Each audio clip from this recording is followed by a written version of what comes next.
How's it going, everybody? My name is Max, and this is the Republic of Philosophy. And today I'm going to be reading Hegel's introduction to the Phenomenology of Spirit. I'm using, I don't know if you can see that, the Miller edition, translated by A.V. Miller, published by Oxford on page 46, Aphorism 73. It is a natural assumption that in philosophy, before we start to deal with its proper subject matter, vis-a-vis the actual cognition of what truly is, one must first of all come to an understanding about cognition, which is regarded either as the instrument to get a hold of the absolute, or as the medium through which one discovers it. A certain uneasiness seems justified, partly because there are different types of cognition, and one of them might be more appropriate than another for the attainment of this goal. So with that, we could make a bad choice of means, and partly because cognition is a faculty of a definite kind and scope, and thus without a more precise definition of its nature and limits, we might grasp clouds of error instead of the heaven of truth. This feeling of uneasiness is surely bound to be transformed into the conviction that the whole project of securing for consciousness through cognition what exists in itself is absurd, and that there is a boundary between cognition and the absolute that completely separates them. For if cognition is the instrument for getting hold of absolute being, it is obvious that the use of an instrument on a thing certainly does not let it be what it is for itself, but rather sets out to reshape and alter it. If, on the other hand, cognition is not an instrument of our activity, but a more or less passive medium through which the light of truth reaches us, then again we do not receive the truth as it is in itself, but only as it exists through and in this medium. Either we employ a means which immediately brings about the opposite of its own end, or rather, what is really absurd is that we should make use of all means at all. It would seem to be sure that this evil could be remedied through an acquaintance with the way in which the instrument works, for this would enable us to eliminate from the representation of the absolute which we have gained through it whatever is due to the instrument, and thus get the truth in its purity. But this improvement would in fact only bring us back to where we were before. If we removed from a reshaped thing what the instrument has done to it, then the thing, here the absolute, becomes for us what it was before, this according superfluous effort. On the other hand, if the absolute is supposed merely to be brought nearer to us through this instrument, without anything in it being altered, like a bird caught by a lime twig, it would surely laugh our little ruse to scorn, if it were not with us, in and for itself, all along, and of its own volition. For a ruse is just what cognition would be in such a case, since it would, with its manifold exertions, be giving itself the air of doing something quite different from creating a merely immediate and therefore effortless relationship. Or if by testing cognition, which we conceive of as a medium, we get to know the law of its refraction, it is again useless to subtract this from the end result, for it is not the refraction of the ray, but the ray itself whereby truth reaches us. That is cognition, and if this were removed, all that would be indicated would be a pure direction, or a blank space. Aphorism 74. Meanwhile, if the fear of falling into error sets up a mistrust of science, which in the absence of such scruples gets on with the work itself and actually cognizes something, it is hard to see why we should not turn around and mistrust this very mistrust. Should we not be concerned as to whether this fear of error is not just the error itself? Indeed, This fear takes something, a great deal in fact, for granted, as truth, supporting its scruples and inferences on what is itself in need of prior scrutiny, to see if it is true. To be specific, it takes for granted certain ideas about cognition as an instrument and as a medium, and assumes that there is a difference between ourselves and this cognition. Above all, it presupposes that the absolute stands on one side and cognition on the other, independent and separated from it, and yet is something real. Or in other words, it presupposes that cognition, which, since it is excluded from the absolute, is surely outside of the truth as well, is nevertheless true, an assumption whereby what calls itself fear of error reveals itself rather as fear of the truth. Aphorism 75. This conclusion stems from the fact that the absolute alone is true, or the truth alone is absolute. One may set this aside on the grounds that there is a type of cognition which, though it does not cognize the absolute as science aims to, is still true, and that cognition in general, though it be incapable of grasping the absolute, is still capable of grasping other kinds of truth. But we gradually come to see that this kind of talk, which goes back and forth, only leads to a hazy distinction between an absolute truth and some other kind of truth, and that words like absolute, cognition, etc., presuppose a meaning which has yet to be ascertained. 76. Instead of troubling ourselves with such useless ideas and locutions about cognition as an instrument for getting hold of the absolute, or as a medium through which we view the truth, relationships which surely in the end are what all these ideas of cognition cut off from the absolute, and an absolute separated from cognition amount to. Instead of putting up with excuses which create the incapacity of science by assuming relationships of this kind in order to be exempt from the hard work of science, while at the same time giving the impression of working seriously and zealously, instead of bothering to refute all these ideas, we could reject them out of hand as adventitious and arbitrary, and the words associated with them like absolute cognition, objective and subjective, and countless others whose meaning is assumed to be generally familiar, could even be regarded as so much deception.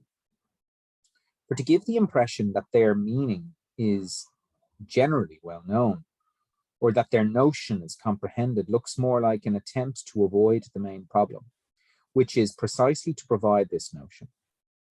We could, with better justification, simply spare ourselves the trouble of paying any attention whatsoever to such ideas and locutions, for they are intended to ward off science itself and constitute merely an empty appearance of knowing, which vanishes immediately as soon as science comes on the scene.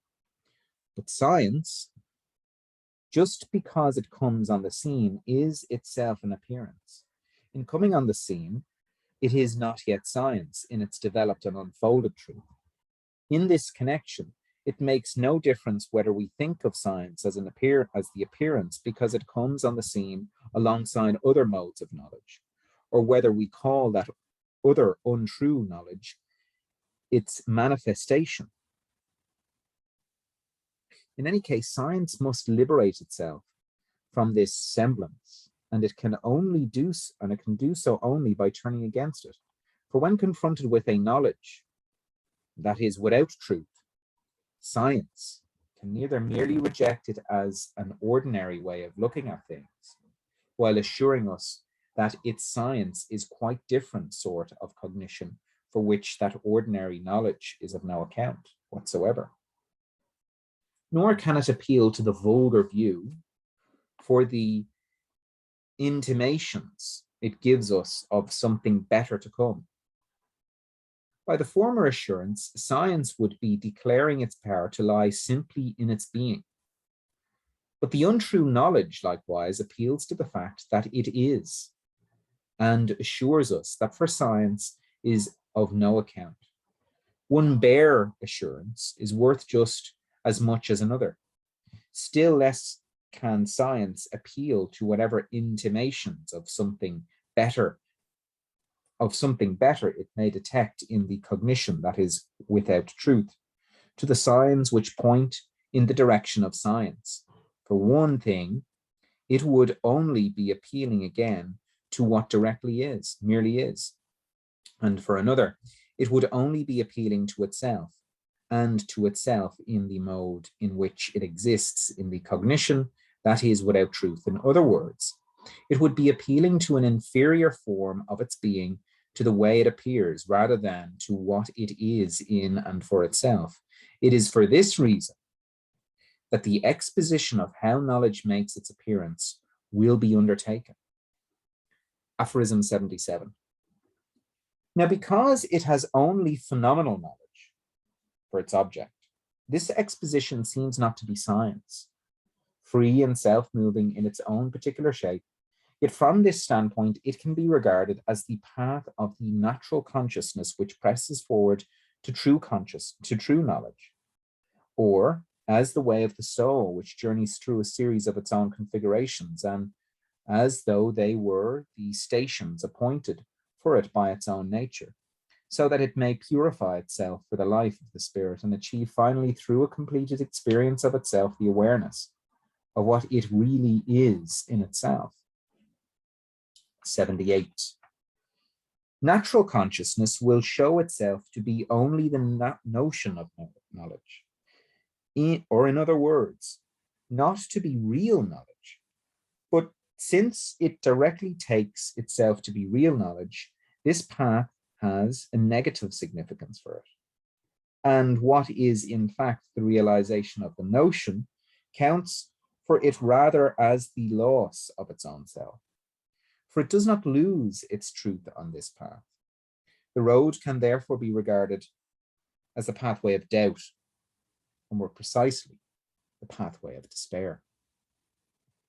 What happens on it is not what is ordinarily understood when the word doubt is used, shilly-shallying about this or that presumed truth, followed by a return to that truth again after the doubt has been appropriately dispelled, so that at the end of the process, the matter is taken to be what it was in the first place. On the contrary, this path is the conscious insight into the untruth of phenomenal knowledge, for which the supreme reality is what is in truth only the unrealized notion.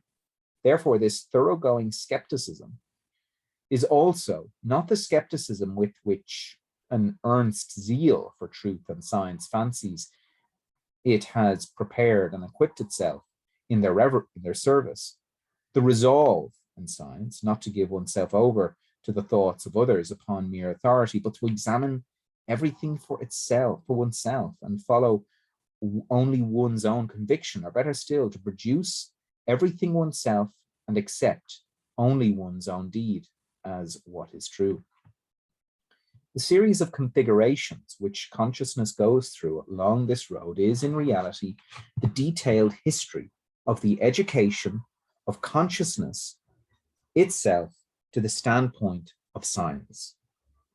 That zealous resolve represents this education simplistically as something directly over and done with the making of the resolution. But the way of the soul is the actual fulfillment of the resolution, in contrast to the untruth of that view. Now, following one's own convictions is, of course, more than giving oneself over to an authority, but changing an opinion accepted on authority into an opinion held out of personal conviction does not necessarily alter the content of the opinion or replace error with truth. The only difference between being caught up in a system of opinions and prejudices based on personal conviction and being caught up in one based on the authority of others lies in the added conceit that is innate in the former position. The skepticism that is directed against the whole range of phenomenal consciousness, on the other hand, renders the spirit for the first time competent to examine what truth is. For it brings about a state of despair about the so-called natural ideas, thoughts, and opinions, regardless of whether they are called one's own or someone else's ideas, with which the consciousness that sets about the examination of truth straight away is still filled and hampered, so that it is, in fact, incapable of carrying out what it wants to undertake. Aphorism 79. The necessary progression and interconnections of the forms of the unreal consciousness will, by itself, bring to pass the completion of the series. To make this more intelligible, it may be remarked in a preliminary and general way that the exposition of the untrue consciousness in its untruth is not a merely negative procedure. The natural consciousness itself normally takes this one-sided view of it, and a knowledge which makes this one-sidedness its very essence is itself one of the patterns of incomplete consciousness which occurs on the road itself and will manifest itself in due course. This is just the skepticism which only ever sees pure nothingness in its results and abstracts from the fact that this nothingness is specifically the nothingness of that from which it results. For it is only when it takes as the result of that from which it emerges that it is, in fact, the true result. In that case, it is itself a determinate nothingness, one which has a content. Skepticism that ends up with the bare abstraction of nothingness or emptiness cannot get any further from here, but must wait to see whether something new comes along and what it is in order to throw it into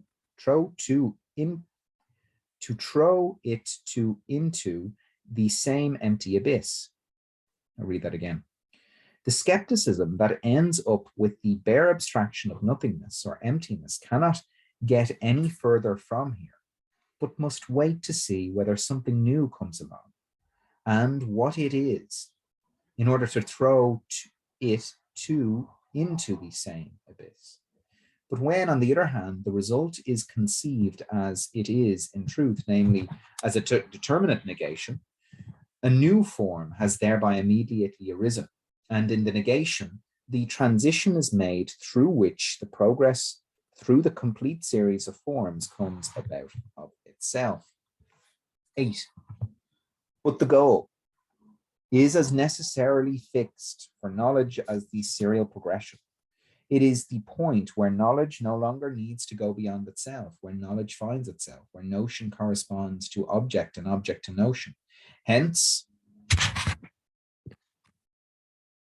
the progress towards this goal is also unhalting, and short of it, no satisfaction is to be found at any of the stations on the way.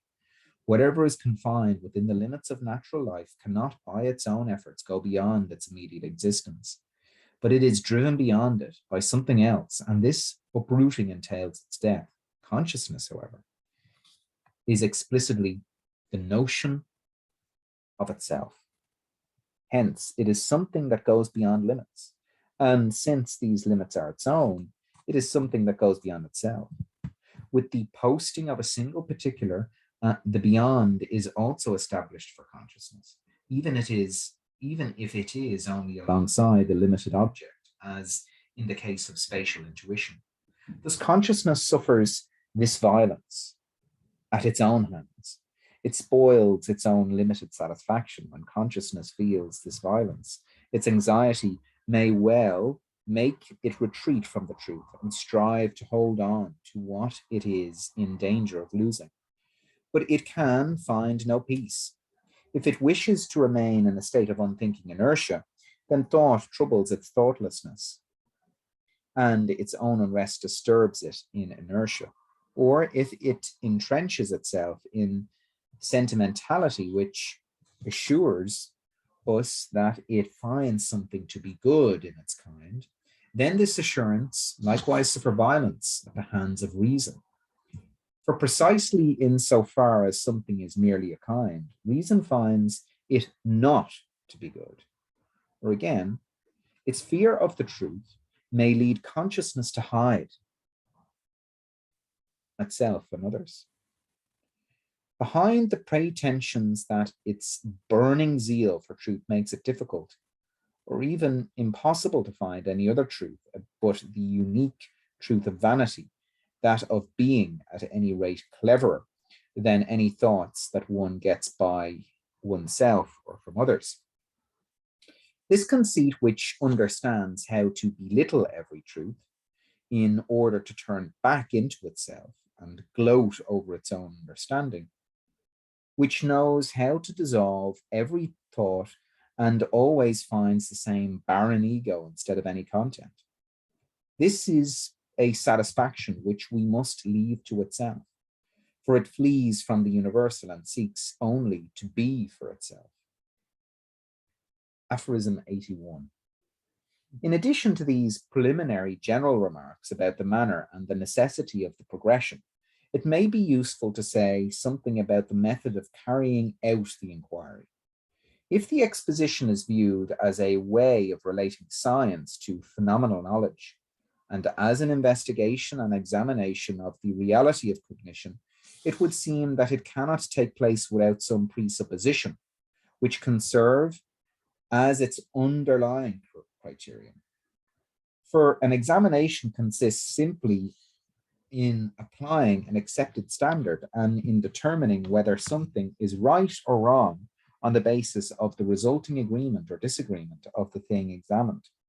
Thus, the standard as such, and science likewise, if it were the criterion, is accepted as the essence or as the in itself. But here, where science has just begun to come to the scene, neither science nor anything else has yet justified itself as the essence or the thing or the in itself. And without something of the sort, it seems that no examination can take place. 82. This contradiction and its removal will become more definite if we call to mind the abstract determinations of truth and knowledge as they occur in consciousness. Consciousness simultaneously distinguishes itself from something and at the same time relates itself to it. Or, as it is said, this something exists for consciousness, and the determinate aspect of this relating or the being of something for a consciousness is knowing. But we distinguish this being for another from being in itself. Whatever is related to knowledge or knowing is also distinguished from it and posited as existing outside this relationship. This being in itself is called truth. Just what might be involved in these determinations is of no further concern to us here. Since our object is phenomenal knowledge, its determinations too will at first be taken directly as they present themselves, and they do present themselves very much as we have already apprehended them. Aphorism 83. Now, if we inquire into the truth of knowledge, it seems that we are asking what knowledge is in itself. Yet in this inquiry, knowledge is our object, something that exists for us. And the in itself that would supposedly result from it would be the being of knowledge for us. What we asserted to be its essence would be not so much its truth, but rather just our knowledge of it. The essence or criterion would lie within ourselves, and that which was to be compared with it, and about which a decision would be reached through this comparison, would not necessarily have to recognize the validity of such a standard. But the disassociation, or this semblance of disassociation and presupposition, is overcome by the nature of the object we are investigating. Consciousness provides its own criterion from within itself, so that the investigation becomes a comparison of consciousness within itself, for the distinction made above falls within it. In consciousness, one thing exists for another, i.e., consciousness regularly contains the determinateness of the moment of knowledge at the same time. This other is to be conscious not merely for it, but is also outside of its relationship, or exists in itself, the moment of truth. Thus, in what consciousness affirms from within itself as being in itself, or the true, we have the standard which consciousness itself sets up by which to measure what it knows. If we designate knowledge as the notion, but the essence or the true as what exists or the object, then the examination consists in seeing whether the notion corresponds to the object. But if we call the essence or in itself of the object the notion, and on the other hand, understand by the object the notion itself as object vis-a-vis as it exists for another, then the examination consists in seeing whether the object corresponds to it, its notion. It is evident, of course, that the two procedures are the same, but the essential point to bear in mind throughout the whole investigation is that these two moments, notion and object, being for another and being for itself, both fall within that knowledge which we are investigating. Consequently, we do not need to import criteria or to make use of our own bright ideas and thoughts during the course of the inquiry. It is precisely when we leave these aside that we succeed in contemplating the matter at hand, as it is in and for itself. Aphorism 85. But not only is a contribution bias superfluous, since notion and object, the criterion and what is to be tested are present in consciousness itself, but we are also spared the trouble of comparing the two and really testing them. So that since what consciousness examines is its own self, all that is left for us to do is simply to look on. For consciousness is, on the one hand, consciousness of the object, and on the other, consciousness of itself, consciousness of what for it is the true, and consciousness of its knowledge of the truth. Since both are for the same consciousness, this consciousness is itself their comparison. It is for the same consciousness to know whether its knowledge of the object corresponds to the object or not. The object, it is true, seems only to be for consciousness in the way that consciousness knows it. It seems that consciousness cannot, as it were, get behind the object as it exists for consciousness, so as to examine what the object is in itself, and hence too cannot test its own knowledge by that standard. But the distinction between it in itself and knowledge is already present in the very fact that consciousness knows an object at all. Something is for it, and for it, the in itself, and knowledge, or the being of the object for consciousness, is for it, another moment. Upon this distinction, which is present in a fact, the examination rests.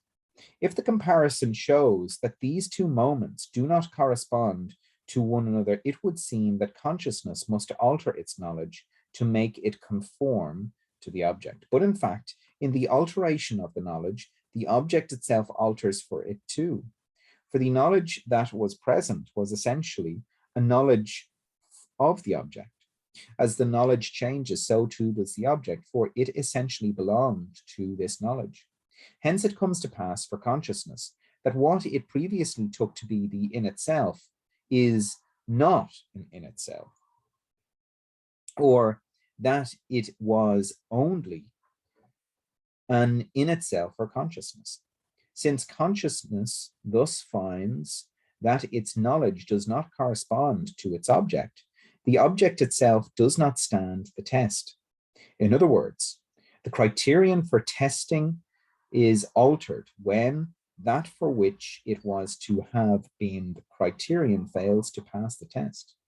And the testing is not only a testing of what we know, but also a testing of the criterion of what knowing is. Aphorism 86. In such as the new, true object issues from it. This dialectical movement, which consciousness exercises on itself and which affects both its knowledge and its object, is precisely what is called experience. Erfahrung. In this connection, there is a moment in the process just mentioned which must be brought out more clearly. For through it a new light will be thrown on the exposition which follows. Consciousness knows something. This object is the essence or the in itself, but it is also for consciousness the in itself. This is where the ambiguity of this truth enters. We see that consciousness now has two objects. One in the first, in itself. The second is the being for consciousness of this in itself. The latter appears at first sight to be merely the reflection of consciousness into itself. What consciousness has in mind is not an object, but only its knowledge of that first object. But as was shown previously, the first object, in being known, is altered for consciousness. It ceases to be the in itself and becomes something that is the in itself only for consciousness, and this then is the true. The being for consciousness, or this in itself, or in other words, this is the essence. For the object of consciousness, this new object contains the nothingness of the first. It is what experience has made of it. 87. This exposition of the course of experience contains a moment, in virtue of which it does not seem to agree with what is ordinarily understood by experience. This is the moment of transition from the first object and the knowledge of it to the other object, which experience is said to be about. Our account applied that our knowledge of the first object for the being for consciousness of the first in itself becomes second object. It usually seems to be the case, on the contrary, that our experience of the untruth of our first notion comes by way of a second object, which we come upon by chance and externally, so that our part in it, in all this, is simply the pure apprehension of what is in it and for itself. From the present viewpoint, however, the new object shows itself to have come about through reversal of consciousness itself. This way of looking at the matter is something contributed by us, by means of which the succession of experience through which consciousness passes is raised into a scientific progression. But it is not known to the consciousness that we are observing. But as a matter of fact, we have here the same situation as the one discussed in regard to the relation between our exposition and skepticism, vis-a-vis that in every case the result of an untrue mode of knowing must not be allowed to run away into an empty nothing, but must necessarily be grasped as the nothing of that from which it results. A result which contains what it was true in the preceding knowledge. It shows up here like this: since what first appeared as the object sinks for consciousness to the level of its way of knowing it, and since the in itself becomes a being for consciousness of the in itself, the latter is now the new object. Here, with a new pattern of consciousness comes on the scene as well, for which the essence is something different from what it was at the preceding stage.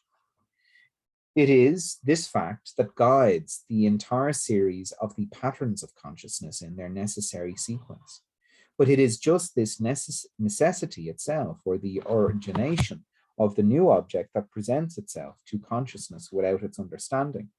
How this happens, which proceeds for us, as it were, behind the back of consciousness. Thus, in the movement of consciousness, there occurs a moment of being in itself, or being for us, which is not present to the consciousness comprehended in the experience itself.